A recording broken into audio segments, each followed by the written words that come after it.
میں پھر آپ عدالتوں پہ اپنے ٹربیونلز پہ ڈال دیتے ہیں. بھائی آپ نے عدالتوں نے یا اپنے ٹربیونلز نے جو آپ نے ان کو لیگل فریم ورک دیا ہوا ہے, جو رولز ہیں, جو ریگولیشنز ہیں, ان کے مطابق, پراسیکیوشن کے مطابق, اس کے مطابق انہوں نے چلنا ہوتا ہے. انہوں نے جذبات سے نہیں چلنا ہوتا. ادارے نظام جذبات سے نہیں چلتے, وہ نظام جو ہے وہ ایک اصول کے تحت چلتا ہے. آپ اپنی پراسیکیوشن کو بہتر کریں, آپ جو ہے جو کیسوں کو پیروی کرنے والے ہیں ان کو ٹھیک کریں, پھر آپ اپنے ادارے کی ڈائریکشن درست کریں, آپ اپنے ادارے کے جو حاضر سروس لوگ ہیں وہ جو کنسلٹنسیاں دیتے ہیں لوگوں کو ان کو روکیں.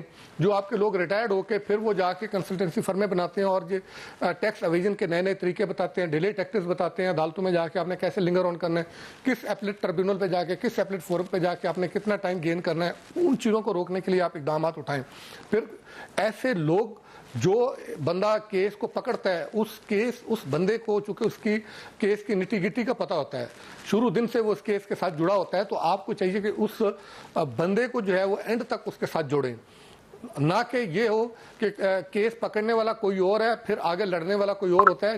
ٹھیک ہے آپ کی لیگل ٹیمیں آتی ہیں, وکلا آتے ہیں, لیکن جس بندے نے کیس پکڑا ہے, بنایا ہے, اس کو اس کے ساتھ ایسوسیٹ رکھیں تو جا کے آپ کیس کو کسی منطقی انجام تک پہنچا سکتے ہیں. آپ نے آلٹرنیٹ ڈسپیوٹ ریزولیشن کمیٹیاں بنائی. بالکل ارشاد انصاری, آپ سیدھا پوائنٹس کو سامنے لے کر آ رہے ہیں. جس طرح سے ہم بات کریں جس ملک کی پالیسی, جس ملک کی اکانومی قرضوں پر انحصار کرتی ہو, وہاں پر کیا لانگ ٹرم پالیسی بنائی جا سکتی ہے اور وہ لانگ ٹرم اکانومی پالیسی کتنا سپورٹ کر سکتی ہے؟ دیکھیں لانگ ٹرم پالیسی کا پہلی بات ہے قرضوں سے کوئی تعلق نہیں ہے, نمبر ایک. نمبر دو کہ قرضوں میں آپ دو چیزوں کو اگر الگ الگ دیکھیں گے تو پھر آئے گا. ڈیولپمنٹ قرضے جو ہیں وہ ملک کی ضرورت ہوتی ہے. آپ جس ملک نے بھی آج تک ترقی کی ہے, ہمارے پاس بڑے بڑے دماغ بیٹھے ہیں, ہمارے پاس بڑے بڑے اکانومسٹ ہیں, پلاننگ کمیشن بھرا ہوا ہے, تو آپ ان سے کوئی اسٹڈی رپورٹ نکلوا لیں. آپ جاپان کو لے لیں, آپ کسی ملک کو لے لیں, جو ڈیولپمنٹ کے قرضے ہیں وہ ہیلدی قرضے ہیں ملک کی معیشت کے لیے. جو قرضے آپ کو نقصان دیتے ہیں وہ قرضے نقصان دیتے ہیں جو نان ڈیولپمنٹ لونز ہوتے ہیں, یا ایون دیٹ کہ آپ ڈیولپمنٹ کے نام پہ لون لیتے ہیں لیکن اس کا مس یوز کرتے ہیں, وہ آپ کی اکانومی پہ برڈن کرتے ہیں, آپ کی اکانومی کو خراب کرتے ہیں. دیکھیں جب موٹر وے بنی تھی, مجھے یاد ہے آج بھی اچھی طرح, اس وقت موٹر وے کے خلاف کتنا پروپیگنڈا کیا گیا تھا کہ آپ نے پتہ نہیں کیا گروی رکھ دیا, کیا ہو گیا, ملک اکانومی بیٹھ جائے گی. آج موٹر وے یہیں پہ موجود ہے, وہ لون پے آف ہو چکا ہے, آپ کو مسلسل ریونیو جنریٹ کر کے دے رہا ہے.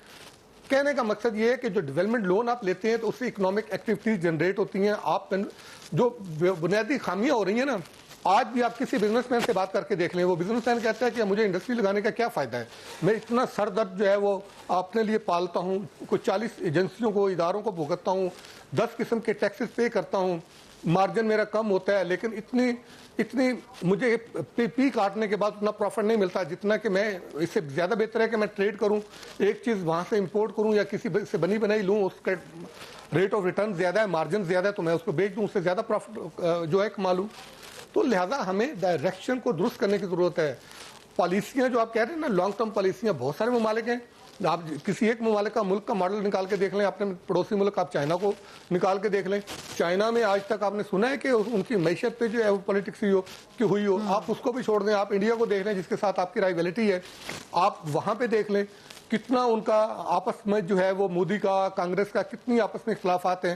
اکانومی پہ کبھی آپ نے ان کو دیکھا کہ اس لیول پہ وہ جا کے ہر چیز کو جو ہے وہ آپ کو روک دیتے ہو. آپ کوئی ڈیولپمنٹ کا پروجیکٹ شروع کرتے ہیں, آپ کا ڈیم آج تک نہیں بن سکا, ہم بوڑھے ہو گئے ہیں, کالا باغ ڈیم اچھا نہیں بنا, چھوڑ دیں اس کو اور ڈیم بنا لیں. ہر چیز کو پولیٹیسائز کر دیا جاتا ہے, ہر چیز کو ڈیلیٹ کر دی جاتی ہے. وہ کاسٹ جو ہوتی ہے آپ کی, جس پہ 10 روپے کاسٹ آنی ہوتی ہے, وہ 100 روپے پہ چلی جاتی ہے. ٹھیک ہے ارشاد انصاری صاحب ہمارے ساتھ ہی رہیے گا, ہم اپنے ناظرین کو اپڈیٹ کر دیں.